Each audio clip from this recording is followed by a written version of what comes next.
Welcome to ETV prime. ప్రాంతీయ పార్టీలు ఎంత బలమైనవో మన భారతదేశంలో జాతీయ పార్టీలు కూడా ఇప్పుడు ప్రాంతీయ పార్టీల మీద ఆధారపడాల్సినటువంటి పరిస్థితి మనం చూస్తున్నాము. దాదాపుగా ఇంచుమించు 2000 సంవత్సరం నుంచి ఈ పరిస్థితి, అంతకుముందు వాజ్పేయి గవర్నమెంట్ నుంచి ఆ పరిస్థితి ఉన్నా కూడా ముఖ్యంగా 2000 సంవత్సరం నుంచి చూసుకుంటే దాదాపు 25 సంవత్సరాలు కూడా, ఈ 25 సంవత్సరాల్లో పూర్తిగా వీటి మీద ఆధారపడాల్సిన పరిస్థితి. వాస్తవానికి ఎన్టీ రామారావు గారి టైంలోనే అప్పుడు ఎన్డీఏ, మన నేషనల్ ఫ్రంట్ అవి ఇవి అని చెప్పేసి అప్పుడు కూడా సంకీర్ణ రాజకీయాలు నడిచినా కూడా ప్రాంతీయ పార్టీలు చాలా బలంగా, ఎన్టీ రామారావు గారు చాలా బలమైన ప్రాంతీయ పార్టీగా దేశ రాజకీయాల్లో చక్రం తిప్పినటువంటి పరిస్థితి, ఆయన ప్రధానమంత్రులను డిసైడ్ చేసిన పరిస్థితి. సరే, ఆ తర్వాత చంద్రబాబు నాయుడు గారు కూడా ఎన్డీఏకి మద్దతు ఇవ్వటం, తర్వాత కొంతకాలం యూపీఏ వాటికి కూడా మద్దతు ఇచ్చారు. ఆయన ప్రధానమంత్రులను మార్చారు, రాష్ట్రపతులను ఆయనే డిసైడ్ చేశారు, చాలా జరిగేవి. అంటే ప్రాంతీయ పార్టీలు ఎంత బలంగా ఉన్నాయని చెప్పడానికి అనమాట. సరే, ఆప్ అంటే ప్రాంతీయ పార్టీకి వచ్చిన జాతీయ పార్టీ అయింది. ఇంకా తెలుగుదేశం అయితే చాలా బలమైన పార్టీ. ఇప్పుడు వైఎస్ఆర్సీపీ ఆంధ్రప్రదేశ్లో, బెంగాల్లో తృణమూల్ కాంగ్రెస్, బీహార్లో చూసుకుంటే లాలూ ప్రసాద్ యాదవ్ వాళ్ళంతా ఉన్నారు. సో ఇలాగా ప్రాంతీయ పార్టీలు దాదాపు 36 ప్రాంతీయ పార్టీల ఆదాయం ఇది మన 1192 కోట్లు. ఇది అధికారిక లెక్క మాత్రమే, అనధికారికంగా చాలా ఉండొచ్చు.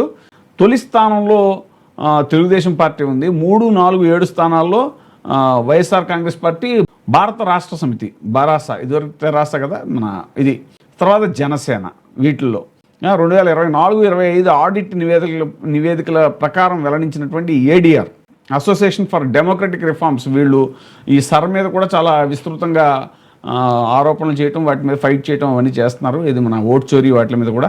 దేశంలోని 36 ప్రాంతీయ పార్టీలకు కలిపి 1192 కోట్ల ఆదాయం వచ్చినట్టుగా ఈ అసోసియేషన్ ఫర్ డెమోక్రటిక్ రిఫార్మ్స్ సంస్థ వెల్లడించింది. అది ఇదే సమయంలో 1433 కోట్లు ఖర్చు చేసినట్టు కూడా తెలిపింది. ఈ పార్టీలు వాటికి వచ్చిన ఆదాయం కంటే 241 కోట్లు ఎక్కువ ఖర్చు చేసినట్టుగా పేర్కొంది. దేశంలో మొత్తం 67 ప్రాంతీయ పార్టీలకు గాను కేంద్ర ఎన్నికల సంఘానికి ఆడిట్ నివేదికలు సమర్పించిన 36 పార్టీల గణాంకాలని విశ్లేషించి ఏడీఆర్ ఈ వివరాలని విడుదల చేసింది. ఇది రాసింది కూడా మళ్ళీ ఈనాడే, సాక్షి ఏదో కాదు. అంటే ప్రాంతీయ పార్టీల్లో అత్యధిక ఆదాయం కలిగినటువంటి ప్రాంతీయ పార్టీ తెలుగుదేశం. మరి తెలుగుదేశానికి అంత అత్యధికమైన సంపద ఎలా వచ్చింది అనేటువంటిది అందరికీ తెలిసిన విషయమే. మరి ఇప్పుడు వైసీపీకి ఇప్పుడు గణనీయంగా తగ్గిపోయింది ఆదాయం అనేటువంటిది. ఎందుకు అని అంటే, కూర్చుని తింటే కొండలు కూడా కరిగిపోతాయి అన్నట్టు ఇప్పుడు అధికారంలో లేదు కనుక ఆటోమేటిక్గా అవన్నీ కూడా కరిగిపోతున్నటువంటి పరిస్థితి. అత్యధికంగా తెలుగుదేశం పార్టీకి 228.31 కోట్ల ఆదాయం వచ్చింది. సో దీంట్లో 120 కోట్ల ఎంతో ఖర్చు చేశారంట. ఇది అధికారికంగా 228.3 కోట్లు అనేటువంటిది అధికారికంగా. విరాళాల రూపంలో, చందాల రూపంలో 120 కోట్లు వచ్చింది. స్వచ్ఛంద విరాళాల రూపంలో 85.20 కోట్లు, బ్యాంకుల్లోని డిపాజిట్లపై వడ్డీ రూపంలో 23 కోట్లు, ఇతరత్ర మార్గాల్లో 0.05 కోట్లు వచ్చింది. ఆ తర్వాత అత్యధికంగా తృణమూల్ కాంగ్రెస్ 219.35 కోట్లు, అంటే 18.39%. వైకాపా 140.38, అంటే 11.77%. భారత రాష్ట్ర సమితి 123.67 కోట్లు, అంటే 10.37%. బీజేడీ 110 కోట్లు, 9.23%. ఏఐడిఎంకే 86 కోట్లు, 7.21%. జనసేన 64 కోట్లు, అంటే 5.36% ఆదాయాన్ని పొందాయి. ఇందులో వైకాపాకు విరాళాల రూపంలో 140 కోట్లు వచ్చాయని, ఐటీ రిఫండ్ కింద 18 లక్షలు, డిపాజిట్లపై 14 లక్షలు, ఇతర మార్గాల్లో 27,000 సమకూరింది అనేటువంటిది రాశారు.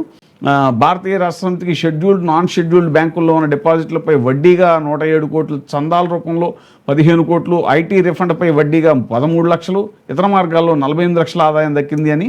జనసేనకు మొత్తంగా 64 కోట్ల ఆదాయం రాగా అందులో సభ్యత్వ రుసుము కింద 59 కోట్ల చిల్లర, డిపాజిట్లపై వడ్డీ కింద 4.48 కోట్లు. మొత్తం 36 పార్టీలకు 2023-24లో 2,463.17 కోట్ల ఆదాయం రాగా 2024-25లో అది 1,192.94 కోట్లకి చేరింది.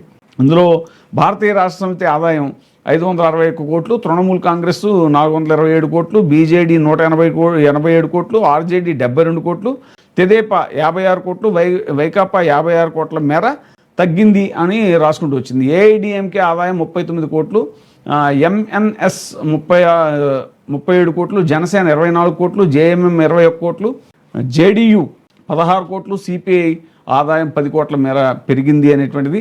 సో ఎందుకు ఇప్పుడు ఇన్ని కోట్ల ఆస్తులు ఎలా వచ్చాయి అనేటువంటి దాని మీద ఆ మధ్యన ఆల్రెడీ చర్చ జరిగింది. బాండ్ల రూపంలో వాటి రూపంలో కూడా వస్తున్నాయి, ప్రభుత్వాలకి మన పార్టీలకు ఆదాయాలు వస్తున్నాయి అనేటువంటిది.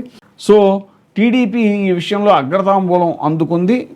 వేల కోట్ల, లక్షల కోట్ల ఆస్తులు అనేటువంటివి ఇప్పుడు మన ఏవైతే ఆస్తులు ఉన్నాయో అవన్నీ కూడా ఇవి కేవలం అధికారికంగా ప్రకటించినవి, అనధికారికంగా ఎన్ని ఉన్నాయి అనేటువంటిది కొంతమంది ఆర్థిక మేధావులు అయితే స్పష్టంగా ఊహించవచ్చు.